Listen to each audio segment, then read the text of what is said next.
Hey guys, welcome to the morning rant. This rant today is all about strength and muscle.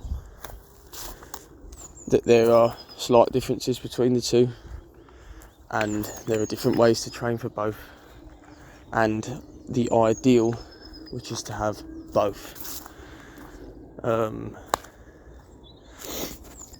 Again, there's a lot of hogwash and misinformation around these things.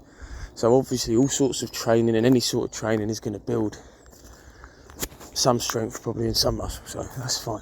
But it's how people always advise certain things. They're always advising certain crazy workouts or certain, you've got to do this, you've got to do that. Oh, this thing gets you strong and that doesn't. And so it's good. I just want to clear up and let people know how you can use different exercises and how you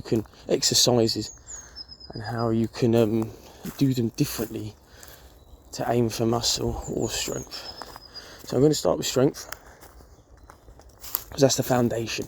That's what people should be going for first. You should be building a little bit of strength in certain things, in your core, in these foundations, in order to allow you to do exercises properly.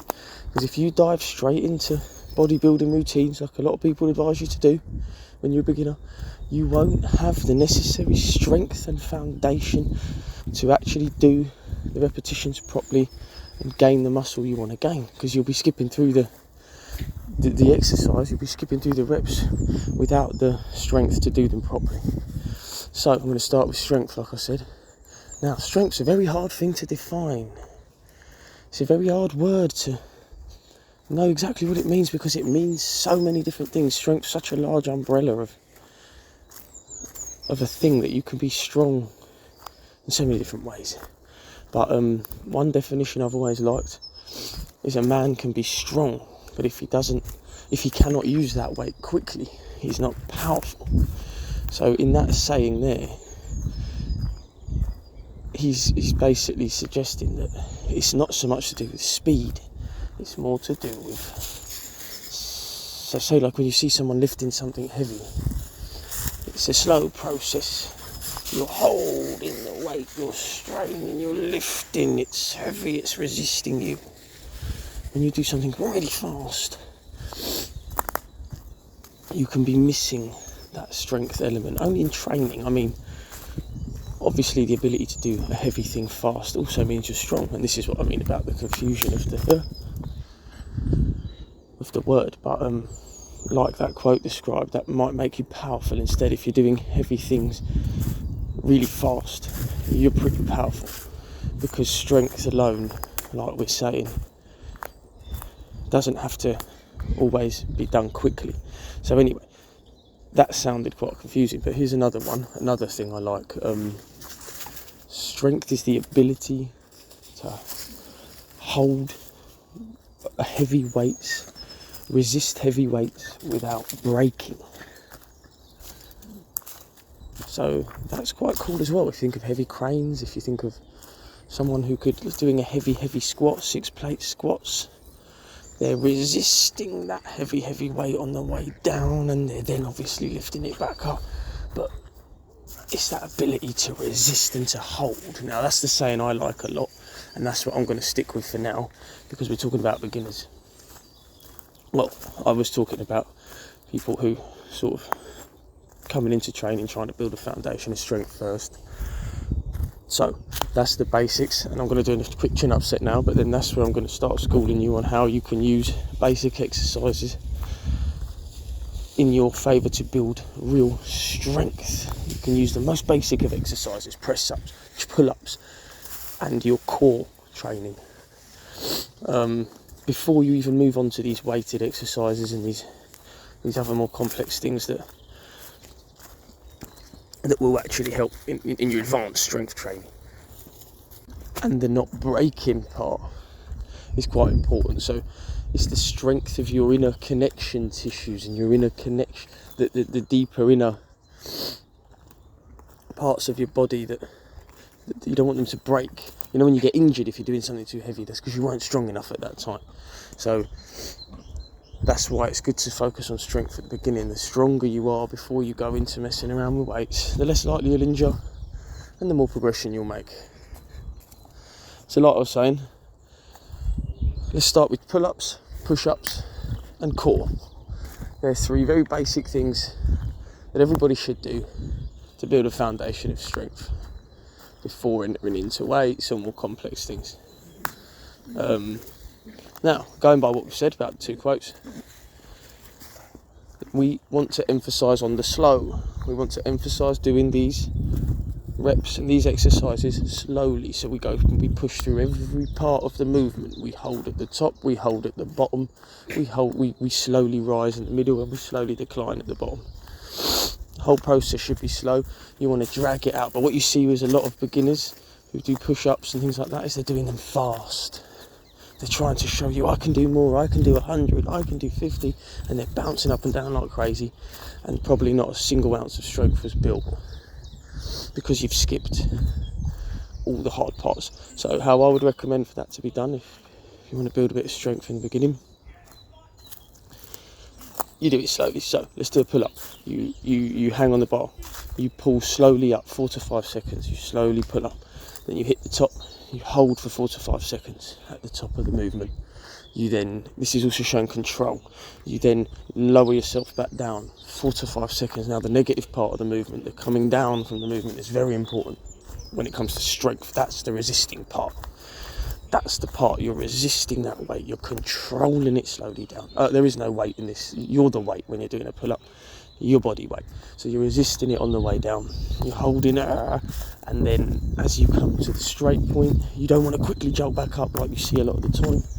You want to slowly hang there for another 4 to 5 seconds, and repeat that rep if you can.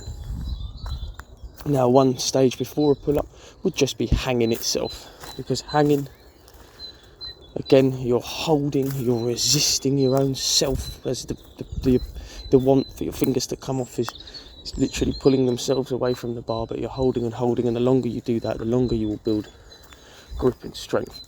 So that would be the stage before the pull-up, would be just get used to hanging for a minute, get used to hanging, maybe for even 2 minutes, and you already start to develop strength, and you haven't had to rep once. Okay, so that's how to gain the most strength out of a chin-up. Pull-up, hang first to create the 2 minute strength roughly, if you can't do a chin-up that is, and then you head straight to the pull-ups and you do them in that slow manner. Now, push-ups, similar thing, slowly, emphasise on the slow. So you're gonna push up, not too slow because it's boring, you'll be there forever with push-ups. Mainly on push-ups you want to come the down part slowly. So you can push up fast if you like, or you can push up medium or slow speed, however you wish. As always, the slower the better. But then as you hit the top and you straighten your arms, it's the coming down there, the negative part. You want to keep that nice and slow and feel that on the way down. And then maybe even hold at the bottom again, 3 to 4 seconds, similar to the pull-up, and push back on. Now, this is all boring. This might create you slight less muscle, or whatever, but at the beginning you're not worried, you will still create very good muscles. This is what I do all the time. You still create good muscular shape. But that's not really what you're massively focused on, you're more focusing on the strength, as we know. So that's the push-up, and then core, extremely important, same thing. And here's another reason why it makes sense when it comes to core. With core training, you've got your core and your abs. They're 2 slightly different things, although they're obviously the same thing, connected to the same thing. But so your abs, they act like an armour. That's why you see lots of fighters, Bruce Lee's and all that, having a nice good old six-pack, because when the main purpose of your abs, having good solid hard six-pack, is that you can take punches to the midsection better than if you didn't have them there. This is actually the same with all muscle. It's basically building an armour around your body, and that's exactly why it's different to strength, because that. So when we go back to, let me flip back to core. So when you're doing core, that's why people plank, that's why people do these holding exercises, because when you hold, again, it's just going back to what I was saying about the pull-ups and the push-ups, when you do it slower, when you hold the plank for minutes and minutes and minutes, you're not building as much abs, you're building more core strength, which is the inner wall of the strength around your midsection. That band, your lower back around to your abs, that's your midsection. So when you hold that core and you hold the planks, or you're lying down and you raise your legs up and you hold them, these are training your core. This is getting you extremely strong. This will give you the ability to twist faster, move faster, lift heavier things, because you're building up the strength of your core. However, abs, when you see the people crunching, again, let's use the same principles as I was using at the beginning with the pull-ups and the push-ups. If you're doing fast and lots, hundreds of reps of abs and you're going fast, you're missing out the hardest parts of the rep. You're not slowly resisting yourself on the way back down. You're up, you're down, you're up, you're down. So what you're doing in the end is, yeah, you might build a six-pack, which is great. Everybody wants a six-pack. But that's going to benefit you more in the armour way, I was saying. So you're building up some armour around your body and you look good, and all these things are great.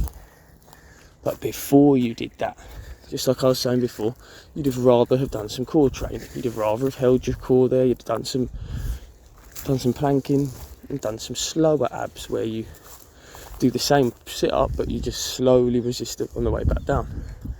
And that will create a more strength within your core rather than just abs for show. So let me do a quick recap, quick conclusion, because if you actually listen to it, it's a lot of mumbo jumbo like it was yesterday, but conclusion usually sorts it all out. When we do repetitions quickly and high reps, and we rep a lot, we're building endurance, we're building the muscular defense of our body, so we're building our armour. Right, if you get a bicep curl and you rep, you can get a nice pump. Same with the triceps, same with everything, and these muscles will build around your body, hard, nice. Armour, let's think of them as armour. Then slow, when you want to slow everything down, when you want to slow the resistance down, when you want to hold and do all these things, you are building strength. So that is the basic sort of thing I wanted to get across today. Do things slowly, you're more likely to be building strength, and you're resisting, and you're really strengthening up those small parts, those connective tissues, and you're going to be able to do more. The stronger you are, the more you can do. Simple. The other way, when you build for aesthetics, when you build for the armour of the body, when you rep and you rep and you rep and you rep, and the weights aren't so heavy, they're quite light, and you're doing them fast, and you're not holding at each end of the rep, and you're just up and down, you're going to be building more of the armour and more endurance. Hope that was a good rant. Hope it wasn't complete nonsense. Let me know in the comments if it was, and I'll happily improve. If I can shorten them, lengthen them, any questions and all that, I can make another one. Cheers guys.